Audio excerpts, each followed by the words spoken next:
What's going on, guys? Rome the Roamer here. I'm going to get into a common mistake that a lot of booksellers make. There's a lot of profit being left on the shelves because it's a mistake. I'm going to try to keep this video short. This mistake is leaving books on the shelf that have no FBA competition. Now, I'm not going to try to get too scientific and nerdy about this shit, but basically, if we look at ScoutIQ, this is ScoutIQ, and I think Scoutly is basically the same way. They seem to bounce off of each other a lot. If we look here, this is the buy box, right? And this is a low merchant, okay? When the low merchant, let's say, for example, is $15.99, let's keep that in mind, that little price. When the low merchant matches the buy box, so the buy box is gonna be $15.99, that means there's most likely no FBA competition. Now, if the low merchant is $15.99 and the buy box is $20, we can assume that there's an FBA guy out there, okay? So this first column right here is all merchant offers. The second column is all FBA offers. This is all merchant new. This is all merchant FBA, okay? That's how ScoutIQ is set up. I'm pretty sure that's how Scoutly is set up. Now, a lot of people are leaving, and like this goes for everyone. This goes for people using PDAs, even some people using the Amazon Seller app might be making this mistake. But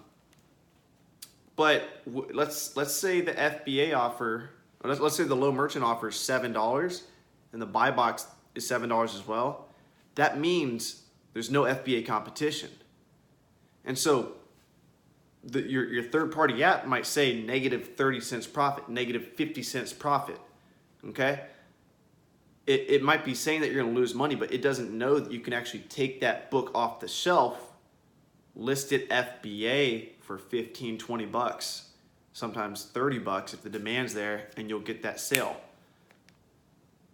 So the software, it guides you, it really helps you make decisions, and I honestly would quit my business if I didn't have access to these third-party softwares, especially because that's how I started.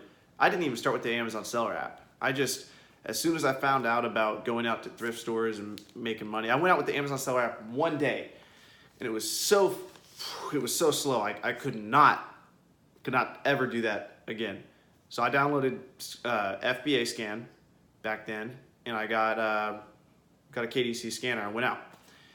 Now it allows you to make quick decisions. You can go out and I can scan 800 to 1,000 books an hour. The problem with that is you're skipping a lot of good books. But you can't sit down and look at keepagraphs on every single book. You're not going to make any money in your business, right?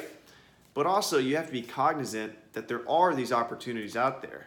So ScoutIQ does a good job of really, and I'm sure Scoutly does this too, it's looking for these opportunities where the low merchant matches the buy box. Because when these two prices match, I know ScoutIQ does this. I don't know if Scoutly does this.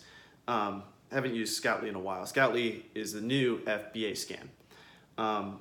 What it'll do is it'll actually default to, let's say buy box is here. The new price is somewhere up here. So if these two match, let's say these two are $7, but the new price is $18.99. If the rank's low enough, if the demand for the book is high enough, it's going to default to this price. Why? ScoutIQ didn't know if your book was new, right? It didn't realize that, oh, this book on the shelf is new. But the reason why it's comparing to this price is because it knows that there's no FBA competition, because the low merchant matches the buy box. So it knows you can get more money for it. So it defaults to this price. This price might be as 30 bucks, it might be 70 bucks. It's irrelevant. It just wants you to, it just wants, the whole purpose of this programming is to make it ding so you can look more into it. So when it dings, it's like, oh, okay, there appears to be no FBA competition. So then what you can do is you can click on the Amazon icon in the bottom right. On ScoutIQ, it's in the bottom right. On Scoutly, it might be somewhere else, okay? So you can click on that. You can open it up. So now when you open the Amazon up, it's gonna be Amazon.com. So it's gonna show you how many prime offers there are. If there's no prime offers, and there's decent demand. In my opinion, decent demand is an E-score of 30. E-score is how many times the book sold over the last 180 days. 30 means that it sold 30 times. If the demand is there and there's no FBA competition, pick that shit up and list it. Not only are you going to win the buy box and be the next sale, you can list that book for a lot higher. So this is the most common mistake. And how do we combat this? Like I said, ScoutIQ does a decent job of doing that whole programming thing where it's comparing to a new offer. But something we can do is you can eyeball it for sure. Look for any time where $7.99 is low merchant, $7.99 is buy box. If you see that, and then also this second column right here, this is the FBA column. Okay, so these first two columns are used. This is how it goes. Okay, on ScoutIQ. This is all the merchant offers that are visible, all the FBA offers that are visible, all the new offers, all the new FBA. Used FBA, new FBA. So first, second. Merchant, FBA, merchant, FBA. It's very important to realize. Also keep in mind that ScoutIQ, any third-party app that you use, any seller tool, any repricers, period, they only have access to the lowest 15 prices. So that means that once we get to number 15, that's the last one it can see. So if 15 is right here, okay, we can see the 15th FBA offer. But what if the 15th offer is right here? If the 15th offer is right here, that means if the FBA offer is the 16th offer, it means we can't see the 16th offer. So, that's another situation where profits left on the shelf. Just not being able to see the FBA competition clearly. So realize these apps are used to guide your decisions, to make quick decisions. You don't want to be scanning all day, but there's also a lot of profit left on the table. So you should be using these techniques maybe after a library sale has been thoroughly picked over. Go back through. Maybe a lot were left. A lot of no FBA books with no FBA competition were left on the shelves. Now this scenario where no FBA books are left, it's super common when there's for the apps to make errors. They only can do what the numbers with what numbers they have available. If there's no new offers at all, and the low merchant is $7.99, the buy box is $7.99. That scenario, since there's no new offers for ScoutIQ to gravitate towards, that little buy box. It's my bad for not explaining this earlier. There's this little buy box thing that'll flip around. I didn't even know I had an eraser. Little buy box thing that'll jump around. Okay, it'll jump around in different areas.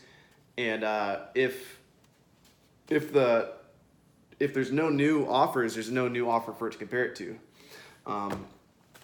So yeah, there is a ton of books left, and not even to mention the non-barcode books out there. There's a lot of profit left on the shelves. It's just about going out, scanning them, getting after it. A lot of booksellers are lazy. They don't like to open up books. This is what I do. When I find a book with no FBA, I'll show you real quick. My bookshelf over here. It's actually a book that I did this with. I need to sell this book, The Gulag Archipelago. So when you get a book like this, and I actually got a hunch when I saw this book, if you open it up to the front cover right here, like that, you can actually open up the Amazon Seller app, which is free, but the Amazon Seller app is awesome because it has facial recognition. And with facial recognition, it can actually, it can grab this inside cover. So right here, you can just put it up and it'll grab that and boom, it'll pull it up. And Amazon Seller app's great. It's the best. It's one of the best apps because it has access to everything. It's just slow. With ScoutIQ, I can scan 800 to 1,000 books an hour. The Amazon Seller app, I could probably do like 150, 200. It's really going to slow you down. But whenever you get hunches like this, you should definitely look into the books. What I like to do is I like to stack these all up. So I get like 8 in a stack. So I'm out scanning. I'll show you guys right here. I'm out scanning, and I'll actually stack all these up. So as I'm scanning the shelf, I'll stack all the blank, you know, no dust cover, no barcode books up, and then I'll switch my app from ScoutIQ, the fast decision making app, to Amazon Seller app, and I'll hover my phone over like this. I'll open up the inside cover, scan it, boom, look at my phone. Oh, no, piece of shit, put it back. And if it's good, then I'll put it in my good pile. But yeah, that's about it, guys. Get after it. Subscribe if you guys like that. If you guys didn't like that, unsubscribe. There's no reason to watch. All right. Like, dislike, comment, don't comment, whatever. But comment below if you guys do have requests for future content. Do you guys like videos like this where I go into detail? Would you guys rather see me out, you know, doing some crazy shit on the road? Just let me know. Peace out, guys.